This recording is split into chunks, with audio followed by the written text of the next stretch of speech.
Talk to us. Where are you from?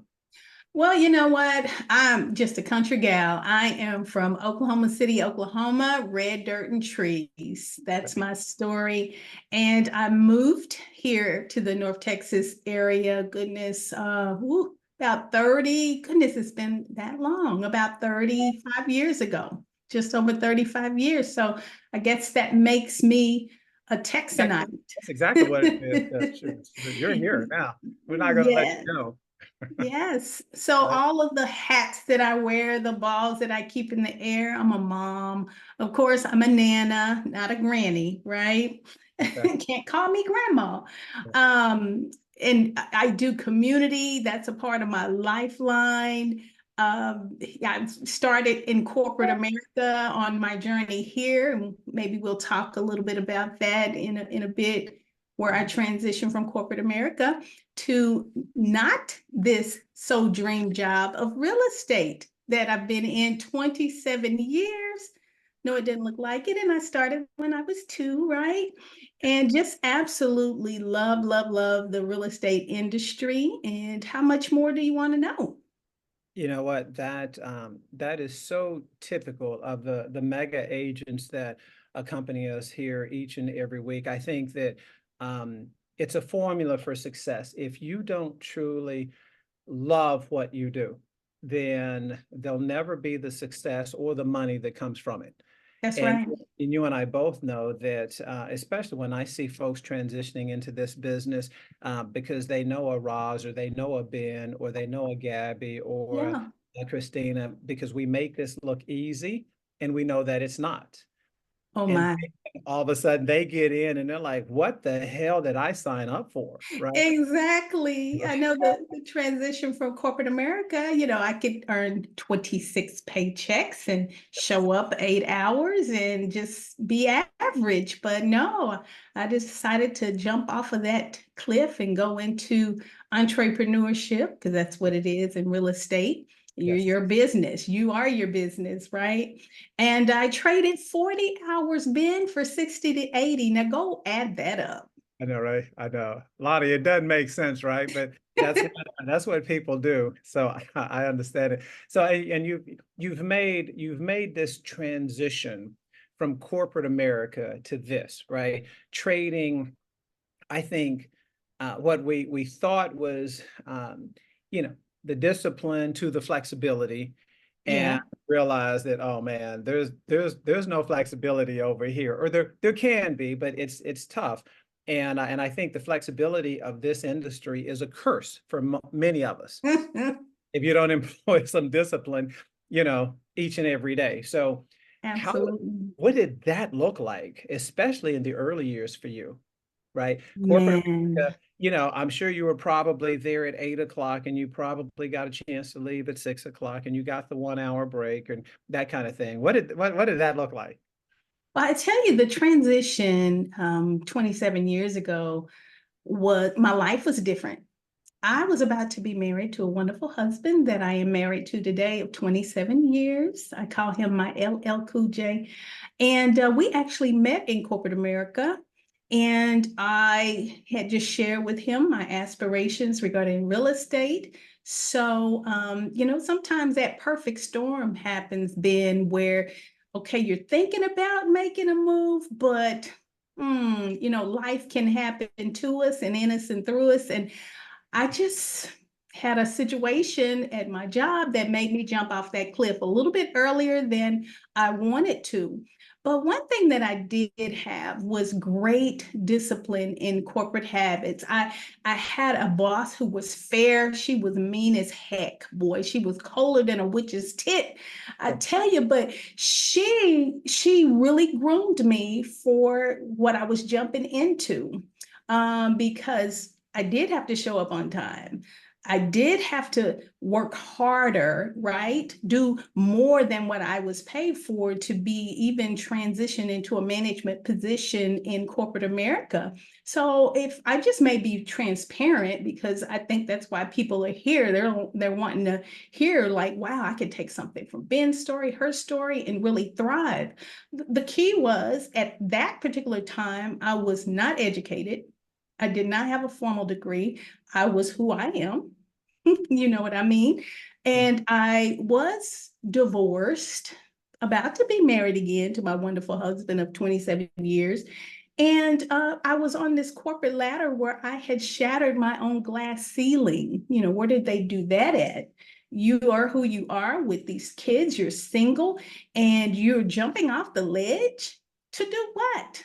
You know, get somewhere and sit down with comfortability.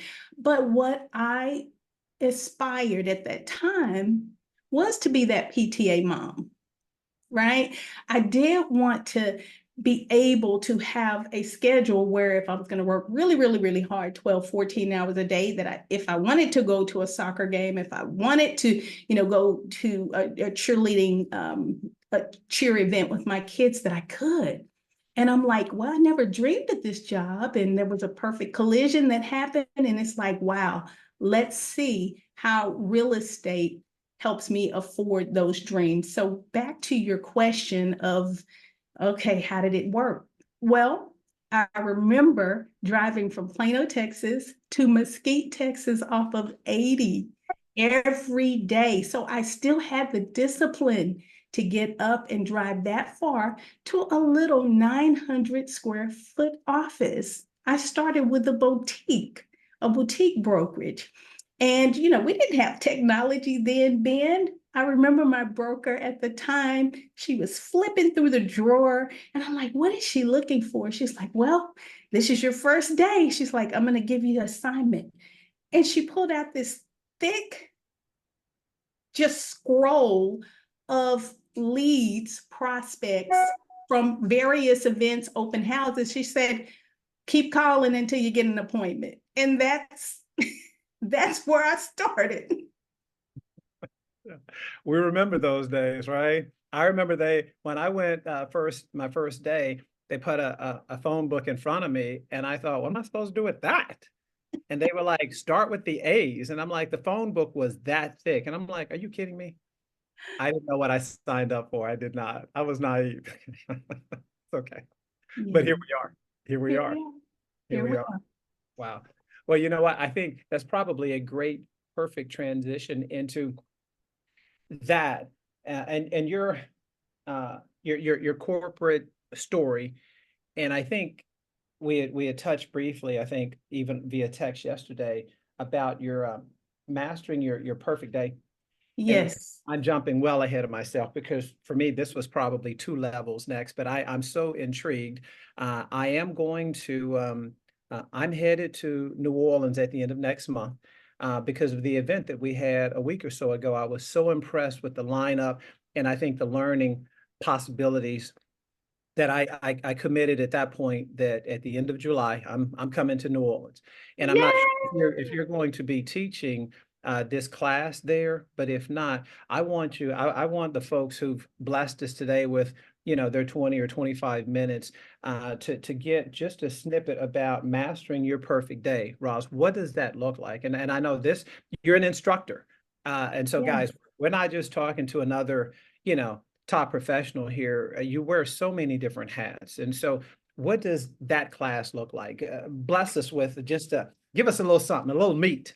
A little meat, a little meat. I Yes. love it. I'm gonna bring some meat to the table. Please do. So, first of all, thank you for acknowledging that. Yes, I decided, you know, after 27 years, it's to my advantage and others to go ahead and start pouring into others with teaching. So, to your question, Ben, they elected to have me teach another class that deals with overcoming your fright and working on your presence regarding video. So that's what I'll be teaching in New Orleans.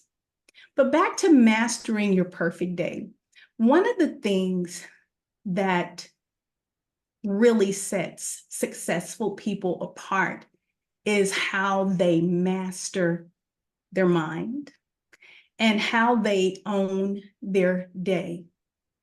I never will forget, I was sitting in a CE class about 15 years ago, and I heard just as clear as day a voice say, "What do you want?"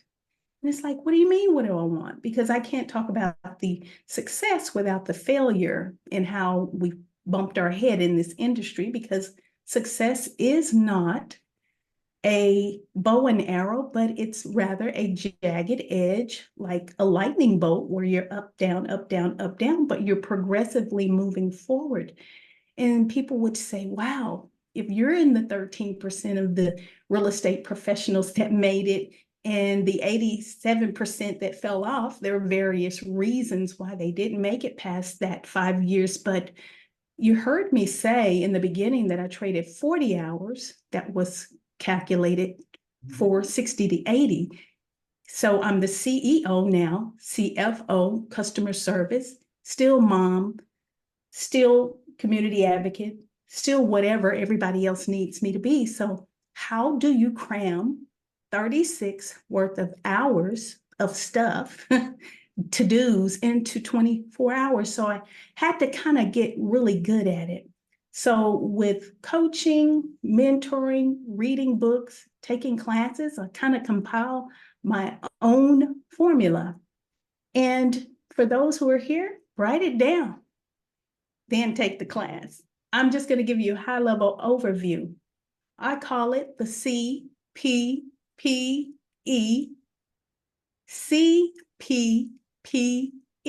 formula. First of all, you got to get up and command your day. We have to get up and tell our day how it's going to behave and where it's going. People may find that a little elementary, or even, that's kind of spooky, Roz. You're telling your day how it's going to go. Well, the class I sat in about 15 years ago, and I heard the voice that said, what do you want? The instructor that was teaching that class says, you better have a plan or the day is going to get up and drag you along. So imagine the day just dragging you along, and at the end of the day, you've produced nothing. Being busy doesn't mean that we are productive. Amen. Ooh, So you amen. get up and you tell your day which way it's going to go. We report to a higher being, whoever or whatever that is, that knows the direction of the day. And then here comes the P, the first P. We are going to prioritize based on the picture or the foundation of what the day is going to look like. Now, whether you are planning annually, monthly, weekly, or for that day, you have to prioritize, and here's the drum roll, not 30 things. Maybe it's 5. Maybe it's 4. Maybe it's 3 things, depending on how your saucer, your plate, or your platter is. I'm a person who I carry a lot, and I have psyched myself up and conditioned myself to operate like that, but with structure. So we've commanded the day. We've prioritized not the 30 things, but the 5 things. The 5 things that are really important. And how you do that is draw a circle of life. What's important to you now? So you may want to do it while you're here on the call, or just take notes and do it afterwards. Take a piece of paper, draw a big circle, put one line down the middle vertically, and then draw another line across the middle of that. What do you have? You have 4 slices, 4 pieces of pie, or buckets. Maybe you want to take another line and draw another one diagonally. Maybe you have 6 now. But those are the specific priorities that you're going to focus on for that year, that month, that week, that day. Why is that important? Because now we're going to go to the next P, which is planning. Now you're going to be able to support your daily activities that you plan out that support your priorities. May I suggest, everything seems just urgent. but not everything is important. And how do we distinguish that? Because you've commanded your day, you've prioritized, now you've planned your daily activities, and here we go, drum roll. None of this means anything. Planning sometimes is not even the problem. Many of us on here right now have journals upon journals of writing and planning.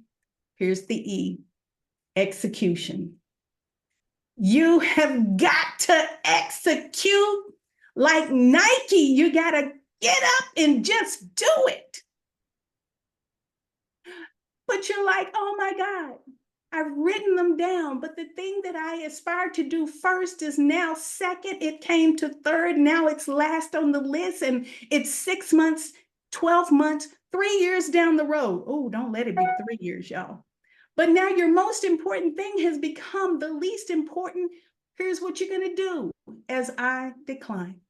You're going to turn that list upside down, and you're going to do the hardest thing first. There are some things, though, that you have to identify, and that's why I got to take the class. It's only 1 hour, Mastering Your Perfect Day. There are some reasons that we have the PDCD syndrome. It's a dream killer. It kills dreams. And I'll give you the first one, procrastination, and that's it. Amen. Well, I hope you didn't finish right there, because man, that's just juicy. She's already brought the meat this week. And I mean, hopefully we still have another 5-10 minutes to go, because I'm even more impressed, Roz, than I was before this call, because you've brought nuggets, you've brought some value, and in creating this platform for me, that's what it was about. I wanted to make sure that that if you were going to give me 10, 15, 20, 25 minutes of your time, that it was well worth it, and you've already made it worth it. So we can go now, but we're not. Okay. Okay. I appreciate that. And again, I think the E of that is so important. It's the execution, because many of us, again, will hear this today, but we won't execute. And if you don't, then you're simply an intellectual tourist. And I've had to get comfortable with that, because with all the training, all the travel that I do, implementation of that has been difficult for me. I can tell you, my right hand, Christina, has helped me there to start to execute some things and not just put it on my shelf. And so, guys, if you don't have a Roz, if you don't have a Steve, if you don't have a Lonnie, if you don't have a Brad, somebody who can help keep you accountable to that, a Stacy, a Linda, a Ryan, get you a Roz that also will help you, because again, we're not going to succeed alone in this business. It's going to take community. And again, I think that's what makes this so special in my tribe, is that, you know what, we're all supportive, we're all lifting each other, we all rise, we're all eagles. So let's continue high. So thank you for sharing that. You're very welcome. I just wanted to append on the execution. And I said in the beginning that the mindset mastery is very important to winning in this business. And we can teach a dog how to go fetch, how to do certain things. So the task, the tools, the gadgets, everything that we aspire to use to make our lives better won't get better until we execute. But when we talk about mindset mastery and execution, I liken these two words unto a military army. We have the conscious mind and we have the subconscious mind. The conscious mind is the general giving the orders to the soldiers. The soldiers are going to carry out the mission. But if the conscious mind, who is the general of the army, never tells the soldiers what to execute, then the subconscious mind, who's always willing, ready, able, and waiting to be instructed, will do nothing. The soldiers will never usurp the authority of the general. So our conscious mind has to get up and speak every day to our subconscious to carry out the things that we're supposed to do. And one thing that helps is to reflect before you go to bed over what you have to do the next day. Why? It's because those little soldiers, that subconscious mind, even when we sleep, they're getting in position to carry out what we have to do the next day. Powerful, powerful. You girl, you're I can't tell you how impressed I am with that, because I self-discovered many years ago, because most folks know I have a sleep disorder that's pretty severe. And part of that is when I lay down, the opposite happens. My mind speeds up, my heart rate increases, my eyes won't stay shut. My mind is going 1,000 miles an hour. And one way I used to help reduce that was I kept a micro recorder next to my bed. And so I would just speak into it the things that I needed to do, wanted to do, that were on my mind, and it helped me relax a little bit. So, and it also helped prepare me for the following day. Again, going back to your CPPE, it helped me to command the day, because I knew what to expect, and I had prioritized the 3 or 4 things that were truly important that needed to get done that day. So, and it's amazing how sometimes we self-discover these things.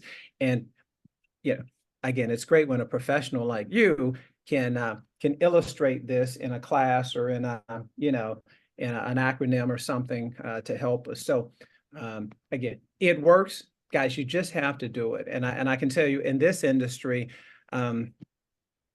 if we don't command the day, like I said, the day can get away from us, and we can be dragged in 1,000 different directions. So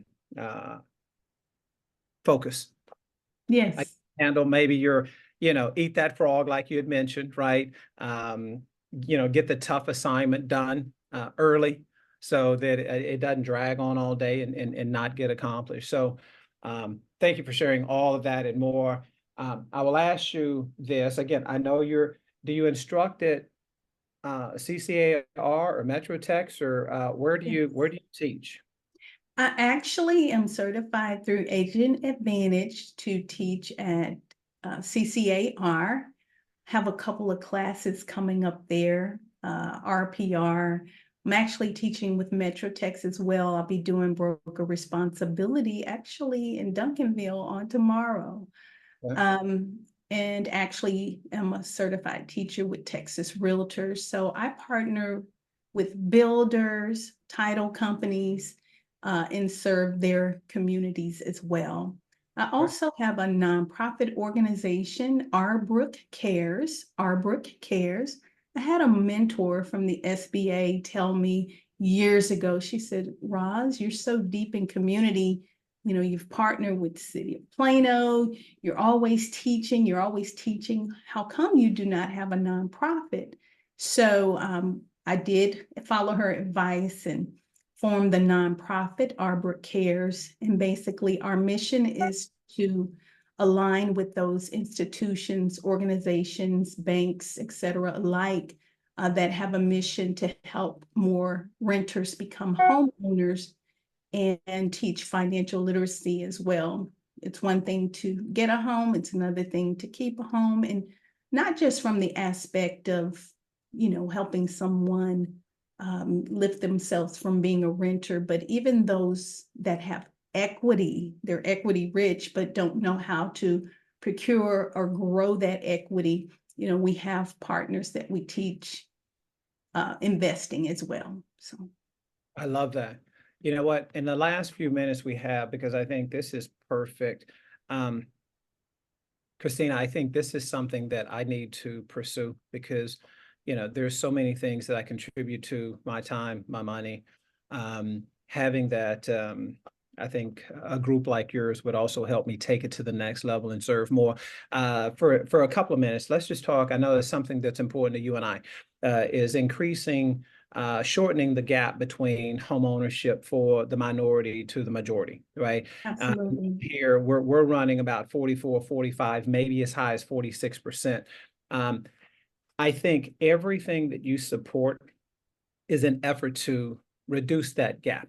And I know that's important to you like it is to me. It's very important. Touch on that briefly. And again, I think the importance of knowing that it's not us taking from you at all, right? Because we're not, I don't think we're in competition with you. And for us to win, you have to lose. That's a mentality I think that the majority suffers from, and that's not the case. No, it definitely isn't. And I was so thrilled to have you join NARAB, National Association of Real Estate Brokers. That is one organization that Ben and I serve, where we're advocating to bridge that gap for home ownership for the underrepresented. Why? Because that number has to come up, and education is a huge key. It's a huge pillar for that. You know, some people don't know what they don't know. And if they hear horror stories, nor have an example of someone in the past that have passed that torch on to them, it's up to us. And I've often called us as real estate professionals, for those who believe that we're marketplace ministers. We're bringing answers and solutions to neighborhoods to empower them. And this is something that they will pass along to their children and children's children to create legacy wealth. So that's really what it's all about. Did you say marketplace ministry? What did you say? That's what I said. That's who we are, Ben. And that's what you're doing here, whether you believe it or have seen it or not. I love that. I had to write that down to make sure because I'm a note taker. So, and I couldn't agree more because I think that we're on this pulpit, we're on a mission, right? To educate, to bring community together. Again, we all rise by lifting others, and again, I think that community that we serve needs lifting. They need education, and you know what? You're the pastor of that, and I think so am I. But for the 19 or 20 that have joined in today, right? So I think you know, we take this position seriously. And Absolutely. so, right, I think because we've been commanded. So, sweetheart, I cannot see. I told you the time goes so quickly, right? It is. It's like, wow, we're I know, right? done already. We're done already. Again, guys, I say it most of the time that if you didn't get something from today, then that's a you problem.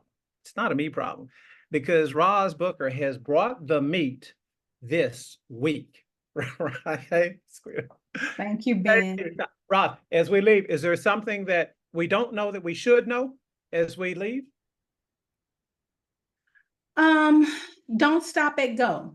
And y'all go catch that one. Let that one sit right there. Don't stop at go.